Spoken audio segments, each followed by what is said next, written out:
आदाब नमस्ते। मैं जरीन। सऊदी अरब और पाकिस्तान के बीच रक्षा समझौता हुआ कि अगर सऊदी अरब पर हमला हुआ तो पाकिस्तान अपने ऊपर हमला मानेगा और पाकिस्तान पर हमला होगा तो सऊदी अपने ऊपर हमला मानेगा। इस रक्षा समझौते को लेकर भारत में खूब बहस हो रही है कि उस पर क्या असर पड़ेगा। और पाकिस्तान के बीच समझौता हुआ है, इसका मतलब ये नहीं कि खाड़ी के देशों में भारत कमजोर पड़ गया है। देशों के आपसी संबंध कि भारत और खाड़ी देशों के आपसी संबंध काफी पुराने और गहरे हैं। एक समझौते से बदल नहीं जाएंगे। जिस तरह से पाकिस्तान इसे भारत के संबंध में प्रचारित कर रहा है, ये उसका हल्कापन है। लेकिन इसके विरोध में कहा जा रहा है कि भारत पर गंभीर असर पड़ सकता है, क्योंकि सऊदी अरब के साथ साथ बाकी देश भी अपनी सुरक्षा के कारण पाकिस्तान पर निर्भर हो जाएंगे। अभी इसी अप्रैल के महीने में भारत और पाकिस्तान सऊदी अरब के बीच रिश्तों के नए मुकाम की बात हो रही थी, रक्षा समझौते की बात हो रही थी। लेकिन फिर सितंबर के आते आते ऐसा क्या हो गया कि पाकिस्तान सऊदी अरब का रक्षा पार्टनर हो गया और भारत के अलग थलग पड़ने की बातें होने लगी। सरकार के समर्थक कह रहे हैं कि भारत ने रूस से तेल खरीदा तो सऊदी अरब नाराज हो गया, लेकिन ये नहीं बता पा रहे कि भारत ने रूस से तेल खरीदने का सौदा किसके लिए किया, क्यों किया। जनता को तो सस्ता पेट्रोल मिला ही नहीं, फिर किसके फायदे के लिए रूस से तेल खरीदा गया, जिससे नाराज होकर ट्रंप ने भारत पर 25% की अतिरिक्त पेनल्टी लगा दी और अब सऊदी अरब इससे चिढ़कर पाकिस्तान से परमाणु करार कर रहा है। ऐसी ऐसी दलीलें दी जा रही हैं। लगता है चुनाव आयोग में जो लोग वोट चोरी के आरोपों के जवाब में नए नए बहाने बनाते हैं, उन्हीं लोगों को विदेश मंत्रालय भी संभालने के लिए भेज दिया गया है। भारत रूस से तेल यूक्रेन युद्ध के बाद से ही खरीदने लगा था। तब भी खरीद रहा था जब अप्रैल के महीने में प्रधानमंत्री मोदी सऊदी अरब के जद्दा गए। उसकी हवाई सीमा में प्रवेश करते ही सऊदी अरब ने अपने फाइटर प्लेन से उनके विमान को सलामी और सुरक्षा दी। जमीन पर उतरते ही इस सलामी का 11 सेकंड का वीडियो प्रधानमंत्री नरेंद्र मोदी ने अपने यूट्यूब चैनल पर डाला तो उसे 1 करोड़ से ज्यादा व्यूज मिले। विदेश नीति को रील और क्लिप में बदलकर व्यूज तो ले लिए गए, लेकिन इसका जमीन पर क्या असर पड़ता है, कभी बताया नहीं जाता। अगर रूस से तेल खरीदने के कारण सऊदी अरब भारत से चिढ़ गया, तब फिर सऊदी अरब ने भारत का इतना जोरदार स्वागत क्यों किया। जिस समय प्रधानमंत्री नरेंद्र मोदी वक्फ बिल पास हुआ और उनकी इस यात्रा को बढ़ा चढ़ाकर बताया गया कि इसके बाद भी मुस्लिम देश जा रहे हैं, क्योंकि उनके संबंध कूटनीतिक हैं और व्यक्तिगत हैं। इन सब बातों का कभी भी बड़े स्तर पर असर नहीं होता है। भारत के अखबारों में जो हेडलाइन बनी उसमें रक्षा पर बहुत जोर दिया गया।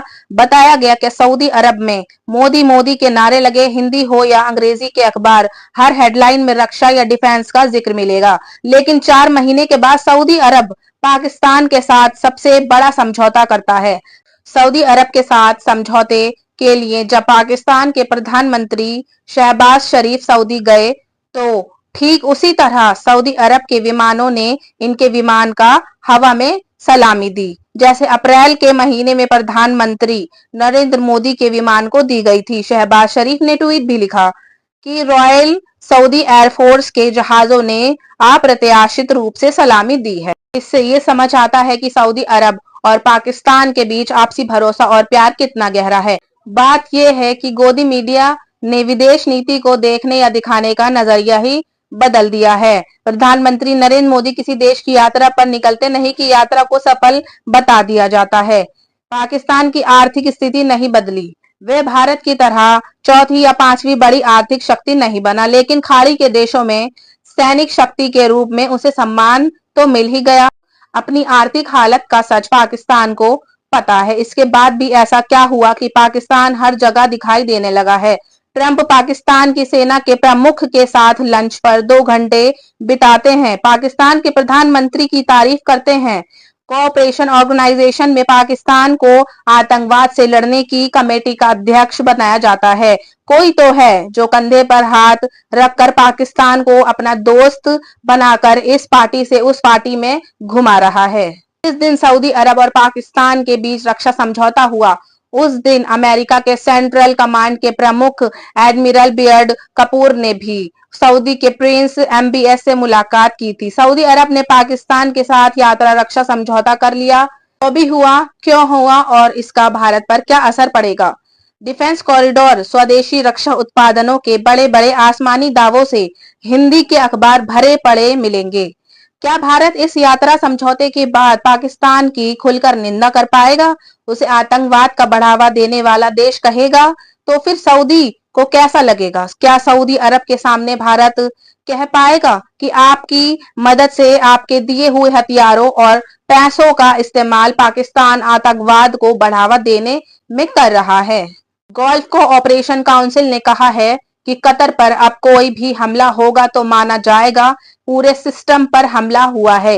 एक तरह से कतर पर हमले के कारण पूरे इलाके में पाकिस्तानी एक अनिवार्य सहयोगी के रूप में स्थापित हो गया। कतर पर हमले के बाद क्या किसी को इस इलाके में भारत की सक्रिय भूमिका नजर आई है? इसके जवाब में ये भी कहा जा रहा है कि इजराइल और सऊदी अरब के बीच युद्ध तो हुआ नहीं, पाकिस्तान इजराइल को आगे कर इस डील को बड़ा बना रहा है, अपना नंबर बढ़ा रहा है। लेकिन ये समझौता कतर पर इजराइल के हमले के बाद हुआ है। इजराइल के हमले के बाद Bahrain, Kuwait, Oman, Qatar, Saudi अरब और संयुक्त अरब अमीरात ने दोहा में एक आपातकालीन सुरक्षा बैठक की, जिसके बाद घोषणा की गई कि एक साझा सुरक्षा तंत्र बनाएंगे। इस बैठक में पाकिस्तान भी शामिल था और उसकी ओर से एक अरब इस्लामिक टास्क फोर्स की स्थापना की मांग की गई। इस बैठक के मात्र एक हफ्ते के अंदर सऊदी अरब और पाकिस्तान ने अपने समझौते की घोषणा की है। दोहा पर हमले की भारत ने निंदा की है, लेकिन इससे खाड़ी के देशों में क्या भरोसा बना? क्या इन सब कारणों से अब खाड़ी के देश भारत को उसी संदेह की नजर से देखते हैं जिस संदेह की नजर से शायद अमेरिका को देखने लगे हैं? पाकिस्तान ने इजराइल के खिलाफ बार बार अपना पक्ष साफ किया है, खुलकर स्टैंड लिया है, लेकिन वो आगे क्या करेगा कि अमेरिका उसे करने देता है? अमेरिका कभी भी इजराइल को कमजोर होने नहीं देगा। वो इजराइल के हर अपराध के बाद भी उसी का साथ देगा। पाकिस्तान के पास परमाणु शक्ति होने से इजराइल को कुछ भी फर्क नहीं पड़ता है। क्या पाकिस्तान इजराइल का मुकाबला कर पाएगा? भारत की जिन दो मुल्कों के साथ दुश्मनी है, उसके साथ सऊदी अरब की दोस्ती अच्छी चल रही है। पत्रकार सुशांत सिंह ने लिखा है कि पिछले 11 वर्षों में भारत सरकार की पाकिस्तान को अलग थलग करने की नीति 2025 में कमजोर पड़ती दिखाई दे रही है। पहले उसे चीन का सहयोग मिला, फिर अमेरिका से उसके रिश्तों में सुधार देखा गया, अब सऊदी अरब के साथ रक्षा सौदा साइन कर लिया है। ये भारत के लिए अच्छी खबर नहीं हो सकती। एक दलील ये भी दी जा रही है कि सऊदी अरब और पाकिस्तान इसलिए नजदीक आए हैं क्योंकि ईरान सऊदी के लिए खतरा है। इसमें ईरान के एक सैनिक अधिकारी कह रहे थे कि अगर इजराइल ईरान पर परमाणु हमला करेगा तो पाकिस्तान भी इजराइल पर परमाणु हमला कर देगा। प्रधानमंत्री मोदी को लगता है खुद ही निकल आए हैं, अब ट्रंप के साथ मिलने और वीडियो बनाने के इंतजार में हैं। देश बदल चुका है, लोकतंत्र की संस्थाएं इतनी कमजोर कर दी गई हैं कि गोदी सेठों की मौज हो गई है। अगर अब भी आपने गंभीरता से चीजों को नहीं लिया, राजनीति और कूटनीति को क्लिप और रील समझ लिया, तो आने वाला समय अच्छा नहीं होगा। जरीन को दीजिए इजाजत। जय हिंद, जय भारत।